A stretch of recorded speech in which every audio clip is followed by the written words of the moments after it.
कहानी की शुरुआत होती है टाइफून ट्रेडिंग नाम की एक लोकल ट्रेडिंग कंपनी से जो साउथ कोरिया में काफी मशहूर है। और अभी कंपनी के अंदर एक टीवी शो की शूटिंग चल रही होती है और साथ ही हमें कंपनी के अलग अलग एम्प्लॉय से भी मिलवाया जाता है, जिसमें कंपनी के फाउंडर कान जिनयंग भी शामिल होते हैं। तो वहीं हमारी फीमेल लीड मीसन भी इसी कंपनी में बुककीपर का काम करती है। दूसरी तरफ हमें इस कहानी के दूसरे पहलू से मिलवाया जाता है, यानी ड्रामा के मेन लीड कांग ताएपोंग से, जो 26 साल का लड़का है और लेदर जैकेट और अरमानी शर्ट पहने अपने दोस्तों के साथ नाइट क्लब आया होता है। उसके साथ उसका बेस्ट फ्रेंड नामहो भी होता है। दोनों अंदर आकर काफी डांस वगैरह करते हैं। उसके बाद ताएपोंग गलती से क्लब के एक गलत रूम में चले जाता है, जहां उसकी मुलाकात यूरिम और पियो युनजुन से होती है। यूरिम तो उसे देख गले लगा लेती है, बट युनजुन से ताएपोंग का 36 का आंकड़ा होता है, यानी दोनों एक दूसरे के दुश्मन है। इसलिए अब ताएपोंग तो शांति से वहां से निकलने की कोशिश करता है, बट युनजुन तो जैसे उसे झगड़ा करने के मूड में था, इसलिए वो ताएपोंग को वहां से जाने नहीं देता और नामहो भी ताएपोंग को ढूंढते हुए वहां पे आ जाता है। बट ताएपोंग और युनजुन के बीच बात काफी बिगड़ चुकी थी। युनजुन तो गुस्से में एक छोटा सा टेबल उठाकर ताएपोंग के सर पे दे मारता है, जिस वजह से उसके सर से खून आने लगता है। अब ताएपोंग भी चुप नहीं रहता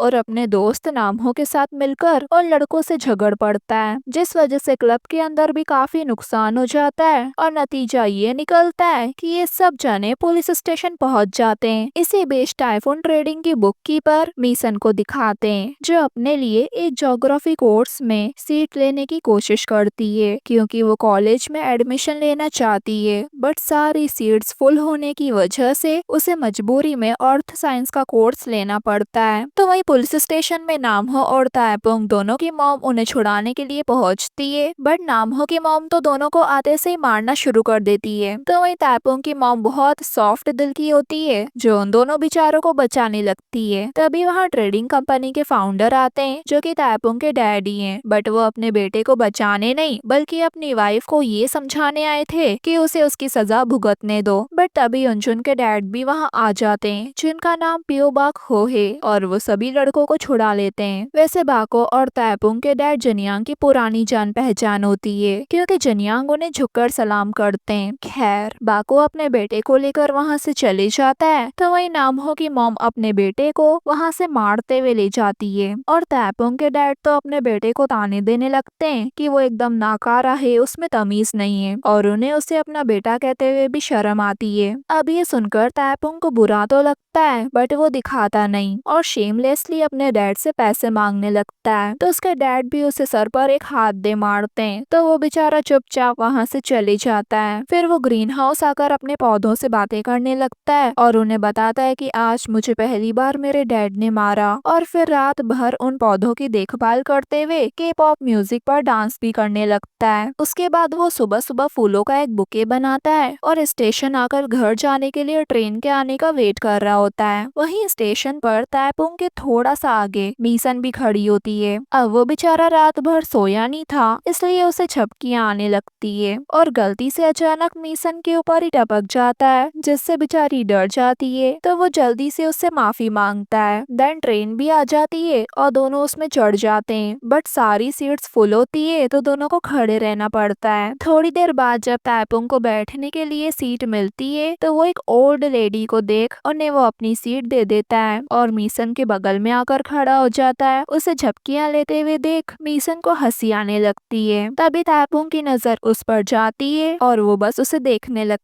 है, जिससे तो वो बेचारी नर्वस हो जाती है। तभी स्टेशन आता है और ताएपोंग वहाँ से जल्दी से भागकर चले जाता है। तभी वहाँ उसका एक फूल छूट जाता है, जिसे मीसन उठा लेती है। उसके बाद दिखाते हैं ताएपोंग वो बुके अपनी मॉम के लिए लाया था और साथ ही वो घर आते ही सो जाता है। उसे सोए हुए देख उसके डैड थोड़ा स्माइल करते हैं और प्यार से उसके ऊपर कंबल उड़ा देते हैं। एक्चुअली उन्होंने ताएपोंग को मारा तो था, बट अब उन्हें इस बात का पछतावा होता है। पर थोड़ी देर बाद उनकी अपनी वाइफ से भी इस बात पर बहस हो जाती है कि ताइपुंग को अब कोई काम ढूंढना चाहिए और उसके बाद वो अपने काम पर निकल जाते हैं। तो वही नामहो ताइपुंग को कॉल करके अर्जेंटली मिलने के लिए बुलाता है और जब ताइपुंग नामहो की बताई हुई जगह पर पहुंचता है तो पता चलता है कि वो तो उसे अपने साथ रियलिटी शो ज्वाइन करवाना चाहता था जो सिंगल्स के लिए है। ताइपुंग ये सुनकर ही मना कर देता है तो नामहो उसे खींचकर उस शो में ले जाता है। वहाँ ताइपुंग अपने दोस्त युनसियांग की जगह शामिल होता है। शो में 4 लड़कियां और कुछ सिंगल्स लड़के होते हैं। वहीं हमें पता चलता है कि उन 4 लड़कियों में से एक मीहो होती है जो कि मीसन की छोटी बहन है और वो एयर होस्टेस बनने की तैयारी कर रही है। खैर ताइपुंग और नामहो वहाँ बहुत एंजॉय करते हैं और फिर वहाँ से चले जाते हैं। दूसरी तरफ कंपनी में दिखाते हैं जिनयंग अपने एम्प्लॉयज को बोनस देते हैं क्योंकि उन्होंने अभी हाल ही में एक अच्छी डील क्रैक करी थी। लेकिन तभी उन्हें एक इटालियन क्लाइंट का कॉल आता है जो कहता है कि वो डेबंग टेक्सटाइल नाम की कंपनी के साथ डील के लिए एडवांस पेमेंट चाहता है। अब इस बारे में ही सब डिस्कस करते हैं क्योंकि रिस्क बहुत बड़ा है लेकिन प्रॉफिट भी तो बड़ा है, इसलिए आखिर में जिनयंग डील साइन कर ही देते हैं। तो वहीं फिर से ताइपुंग और योनचुन का रास्ते में आमना सामना हो जाता है। दरअसल योनचुन यूरिम को घर छोड़ने के लिए जा रहा था बट ताइपुंग को देख यूरिम फिर से उसके पीछे पड़ जाती है क्योंकि वो उसे डेट करना चाहती है। बट ताइपुंग उसे बस अपनी एक अच्छी दोस्त मानता है और वो उसमें बिल्कुल भी इंटरेस्टेड नहीं है। अब योनचुन को ये देख गुस्सा आता है कि यूरिम उसे छोड़कर ताइपुंग के पीछे भाग रही है, इसलिए वो उसे जबरदस्ती वहाँ से ले जाने लगता है और इंसल्ट भी करता है। ताइपुंग ये देख यूरिम को बचाता है तो योनचुन गुस्से में उसे वहीं छोड़ वहाँ से निकल जाता है। उसके बाद यूरिम भी खुद अपने घर चली जाती है और ताइपुंग अपने दोस्तों के पास आ जाता है। बातों के दौरान उसे पता चलता है कि उनका दोस्त युनसियांग गायब है क्योंकि उसकी फैमिली बैंकरप्ट हो चुकी है। अब ये खबर सुनकर ताइपुंग जल्दी से अपने दोस्त युनसियांग के घर जाता है बट घर बंद होता है और वहाँ काफी सारे अनपेड बिल्स के लेटर्स होते हैं जिससे ताइपुंग समझ जाता है कि जो क्रेडिटर्स हैं वो युनसियांग की फैमिली के पीछे पड़े और इसलिए वो यहाँ से चले गए। बट तभी ताइपुंग युनसियों को वहाँ आते हुए देख लेता है बट उसका दोस्त उसे देख भागने लगता है क्योंकि उसे लगता है कि वो कोई क्रेडिटर है। बट ताइपुंग चिल्लाता है कि अरे रुक, ये मैं हूँ ताइपुंग। तब जाके वो रुकता है और ताइपुंग से कहता है कि अगर तू मेरे साथ दिख गया तो तू भी मुसीबत में पड़ जाएगा। मैं बस आखिरी बार अपने घर को देखने आया था, प्लीज तू मुझे जाने दे। तो ताइपुंग कहता है तुझे बस यही कहना है मुझसे। तो वो उसे एक एडवाइस देता है कि कभी लोगों पर विश्वास मत करना, आज उसी वजह से मेरी फैमिली ऐसी हालत में। ताइपुंग को उसकी बात समझ नहीं आती बट वो उसे रोककर अपने सारे पैसे और घड़ी दे देता है ताकि वो यहाँ से भाग सके। देन उसका दोस्त उसे थैंक्स कहकर वहाँ से चले जाता है और फिर वापस आते टाइम ताइपुंग अपने डैड को रेस्टोरेंट में अकेले खाते हुए देखता है लेकिन उनके पास जाने से पहले ही रुक जाता है और वहाँ से चले जाता है। अगले दिन ग्रीन हाउस में ताइपुंग और नामहो अपने उगाए हुए फूलों के बारे में बात कर रहे होते हैं। दरअसल ये नए किस्म के गुलाब हैं जो ताइपुंग ने तैयार किए थे, ऐसा गुलाब जो सस्ता है और कोरिया में भी उगाया जा सकता है। वो कहता है कि मैं ये प्रोजेक्ट अपने डैड को जल्दी ही दिखाना चाहता हूँ। तो इसी दौरान कंपनी में जिनयांग अपने स्टाफ को बताते हैं कि एक बड़ी दिक्कत हो गई है। गीसंग केमिकल नाम की कंपनी का चेक बाउंस हो गया है और क्योंकि उन्होंने सारा पैसा इटालियन डील में लगा दिया था तो उन्हें सैलरी इस बार नहीं दी जा सकेगी। ये सुनकर सब काफी शॉक होते हैं बट जिनयांग की हालत देख कुछ नहीं कह पाते। बाद में जब जिनयांग ऑफिस में आते हैं तो स्ट्रेस की वजह से गिरकर बेहोश हो जाते हैं और फिर उन्हें हॉस्पिटल ले जाया जाता है। जैसे ये बात ताइपुंग को पता चलती है तो वो भागते हुए हॉस्पिटल आता है पर जल्दबाजी में मीसन से टकरा कर गिर जाता है। मीसन उसे पहचान जाती है बट वो सॉरी कहकर वहाँ से चली जाता है और आकर अपनी मॉम को संभालता है जो अपने पति की हालत की वजह से रो रही थी। बाद में दोनों जिनयांग के पास बैठे होते हैं और जब रात को मॉम ताइपुंग के डैड के पास ही सो जाती है तो ताइपुंग उन पे कंबल ओढ़ाकर अपने डैड के शूज साफ करने लगता है। ऐसा वो बचपन से ही करता आ रहा था चाहे उन दोनों के बीच कितनी भी नाराजगियां हो। अगले दिन दिखाते हैं कि मीसन कॉलेज एंट्रेंस एग्जाम देने जाती है और वहीं हॉस्पिटल में डॉक्टर्स ताइपुंग को बताते हैं कि उसके डैड अब ठीक है, बस उनकी कंडीशन को थोड़ा मॉनिटर करने की जरूरत है ताकि उनकी हालत अचानक बिगड़ न जाए। डॉक्टर्स के जाने के बाद ताइपुंग को अपने पेजर पर एक मैसेज मिलता है कि अंजुन ने फिर एक बड़ा बवाल कर दिया है और इस बार युनसियांग को भी अपने साथ खींच लिया है। अब ये मैसेज देख वो नर्स को अपना नंबर देते हुए कहता है कि अगर मेरे डैड को कुछ भी हुआ तो प्लीज मुझे जल्दी से कॉल करके बता देना, मैं तुरंत आ जाऊंगा। और फिर जल्दी से वहाँ पहुँचने के लिए निकलता है। तो वहीं पीछे मिशन आती है जिनयांग से मिलने और उनकी तबीयत को देखने। तो जिनयांग उसे तैपुंग के बारे में कुछ कहता है, लेकिन हमें दिखाया नहीं जाता कि उन्होंने क्या कहा। और यहाँ जब तैपुंग क्लब पहुँचता है तो पता चलता है कि युनसंग तो किसी मुसीबत में नहीं है, अरे बल्कि वो तो वहाँ था ही नहीं, और सारा मजाक युनचुन ने किया था और यूरिम ने भी उसका साथ दिया था। ये देख तैपुंग को बहुत गुस्सा आता है और युनचुन उसके मुंह पर हंसते हुए कहता है, तुझे पता है तेरे बाप की कंपनी डूब गई है। और इसी वजह से युनचुन अपने दोस्तों के साथ सेलिब्रेट कर रहा था। अब ये देख तैपुंग का गुस्सा फूट पड़ता है, बट तभी नामहो वहाँ आकर उस पर चिल्लाता है कि क्या तूने अपना पेजर नहीं देखा, जल्दी से हॉस्पिटल चल, तेरे डैड। अब ये सुनकर वो घबरा जाता है और जैसे ही न्यूज में साउथ कोरिया की फाइनेंशियल क्राइसिस की खबर फैलती है तो वहीं तैपुंग हॉस्पिटल जाने की ओर भाग रहा होता है। लेकिन वहाँ पहुंचकर उसे जो खबर मिलती है उसकी पूरी जिंदगी बदल देती है। मतलब उसके डैड जिनयांग इस दुनिया में नहीं रहे। उसकी मॉम रोते हुए कहती है, जब तुम्हारे डैड आखिरी सांसें ले रहे थे तब तुम वहाँ क्यों नहीं थे, कहाँ गए थे तुम। अब ये सुनकर वो कुछ नहीं कह पाता और दूर से अपने डैड की बॉडी को